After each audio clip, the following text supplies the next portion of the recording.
रोड़ा आ गया, मतलब प्यार सफल हो ही नहीं पाता आप लोग का कभी? मैं कभी आई लव यू टू बोल ही नहीं पाती, आई मिस यू टू बोल ही नहीं पाती। ये सुनने के लिए बेचारा करण हमेशा तरसता रहता है, और वो आज भी ऐसा कुछ हो गया कि वो शायद एक्सपेक्ट कर रहा था कि साक्षी बोल दे, बट नहीं। ये बात समझ नहीं आई कि उस दिन तो इतना कुछ हो गया, बट फिर यहाँ दोबारा से उस दिन किस होने के बावजूद अब ये बट अब तक आई लव यू नहीं बोला ना, वो तो कुछ हो गया, अजीब सा हो गया, समझ भी नहीं आया। ब्रेकअप पार्टी थी, वो तो ब्रेकअप का कुछ था, बट अभी तक इसने आई लव यू नहीं बोला, तो फर्स्ट टाइम वो आई लव यू बोलने वाला है, और वो कैसे बोलेगा उसके लिए बहुत कुछ सोचा उसने, समझ नहीं आ रहा था, फिर समथिंग कुछ उसने ट्राई किया है, और लेट्स सी शायद साक्षी को पसंद आए। क्रिस्टल, आपसे जानना चाहिए, तीनों लुक में आपको सबसे अच्छा लुक अपना कौन सा लगा? मुझे ये सबसे बेस्ट लगा है क्योंकि इसमें मैं सबसे ज्यादा ढकी हुई हूँ। सच में साड़ी में सबसे ज्यादा अनकंफर्टेबल थी मैं। Sari is supposed to be something जो औरतें पहनती अपने आप को कवर करने के लिए, लेकिन ये साड़ी बिल्कुल ऐसे नहीं थी और मुझे बिल्कुल मजा नहीं आ रहा था। तो कट होते ही मैं साड़ी का पल्लू ऊपर लेती थी, but it is very embarrassing to shoot like this. Sometimes romantic scene के लिए गॉट इट विद मी। अच्छा करण, आपको क्रिस्टल कौन से लुक में सबसे अच्छी लगी? क्रिस्टल तो किसी भी लुक में नहीं, एक कोई भी एक डोंट बी डिप्लोमेटिक। ओके, दिल की बात बोल रहे हैं। I think she is looking nice in this one actually. I feel मुझे ज्यादा प्रीटी इसमें लग रही। तो कितना प्यार दोनों के बीच हो गया है इस सब चीजों होने के बाद? प्यार तो बहुत हो गया है, देख नहीं रहे आप कितना प्यार बढ़ चुका है, कितना प्यार, बहुत प्यार हो गया, मगर अब तक वो इस तरफ से नहीं हो पाया। तो जब इस तरफ से हो जाएगा then it will be done. Sakshi की तरफ से भी कुछ है कि नहीं अभी? साक्षी बहुत शाय फील करती है, तो पता नहीं बोल पाएगी या नहीं बोल पाएगी। कपड़े जरूर ढंग के नहीं पहन पाएगी लेकिन बोल नहीं पाएगी।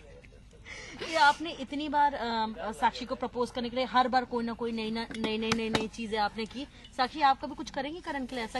आई होप कि साक्षी में भी थोड़ी सी हिम्मत आए, वो आई लव यू भी बोल पाए, वो मिस यू भी बोल पाए, वो सब कुछ बोल पाए, और आई होप कि वो भी करण के लिए कुछ स्पेशल कर पाए। एक बार करण आप यहाँ हमारे कैमरे पे भी आई लव यू बोल। ओके, कैमरे पे मतलब कैमरे के लिए, इनके लिए, जिसके लिए आपका मन हो। ओके,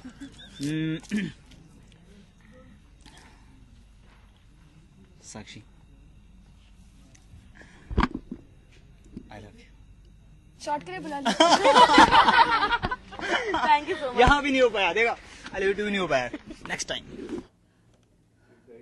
दिया ने भी आपको देखा, वो भी खड़ी होगी, किधर घूम के आ गई वो?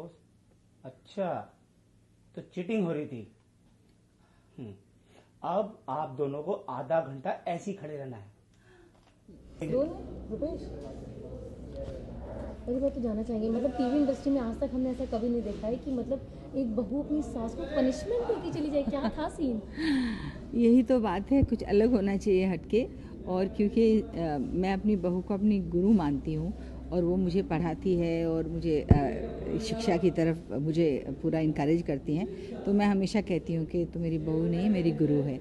और तो जब शिष्य गलत बात करे तो गुरु उसे पनिशमेंट तो दंड तो देते ही हैं, तो इसीलिए उन्होंने मुझे, और मैंने वॉलंटरी अपना कान पकड़ा और उन्होंने बोला हाँ मैं आपको दोनों को, मतलब उनकी नीस और मैं, मेरी ग्रैंड डॉटर दोनों को देते हैं।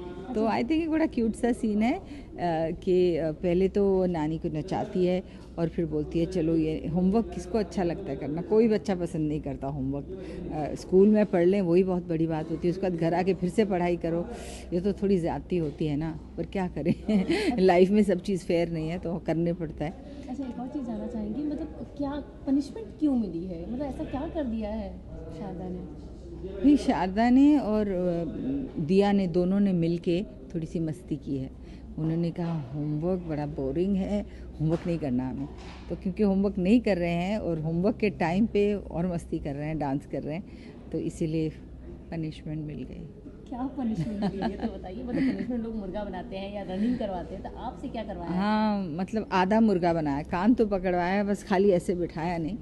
पर पहले सीन में तो था कि वो एक रूलर लेके भी आती है ऐसे पर वो तो निकाल दिया उन्होंने कि वो रूलर नहीं रखेंगे, बट प्यार से डांटती है और वो हर सब चीज़ वो थोड़ा टंग इन चीक है कि वो डरा रही है और डांट रही है, बट दिल में उसके बहुत प्यार है। और द मोमेंट उनको लगता है कि दादी आके मुझे डांट देती है तो उसको बहुत बुरा लगता है, तो इमीडिएटली बोलती है नहीं नहीं नहीं, मैं तो, मेरा कसूर है, सॉरी। तो वो चाहती नहीं कि मुझे डांट पड़े, और जब मेरी सास आके डांटती है तो उसको बहुत बुरा लगता है कि उसकी वजह से मुझे डांट पड़ रही है। Thank you so much.